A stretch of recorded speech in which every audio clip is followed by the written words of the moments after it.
Dit is de boormachine. Daar kwam een klomp en daar. En die werd met dit boorke uitgeboord. De zoekerij in Damwoudt had er een unieke onwis bij.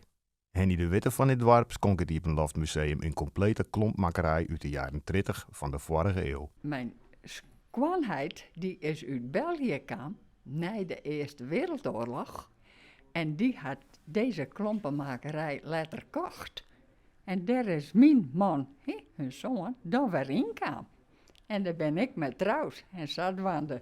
Ze is altijd in een klompenmakerij. Klompen verven, naar de oven brengen, klompen drogen en schuren op een schuurmachine. Nou, dat weer mijn werk altijd. Het wordt vreed 44 jaar dat mijn man overleden is. Dus zo lang staat dat hier al hier. Ja, nutteloos eigenlijk. Hè? En nu kwam die man van de zoekerij. En dat is hartstikke mooi dat die machine daar alle keer heen gaan. Dan blijft het alle keer bewaren. Ja, we zijn er natuurlijk hartstikke blij mee. Weet je wat het is? De zoekerij, daar schreeuw en daar wordt de geschiedenis uit het verleden wordt verbeeld en vertellen.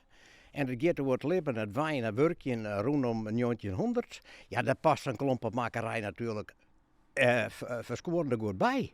Klompenmakerij, dat was een vak, daarbij konden ze hun brieven tjeien. En het wie vroeger in de woorden zo, alles wat je hield met vertjeien kon, dat werd oppakt. Heemdrek plak voor.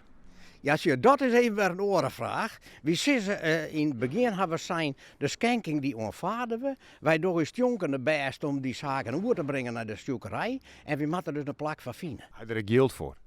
Hield voor, nogmaals, wij proberen eerst de plan te bijten en dan zie ik er centen bij.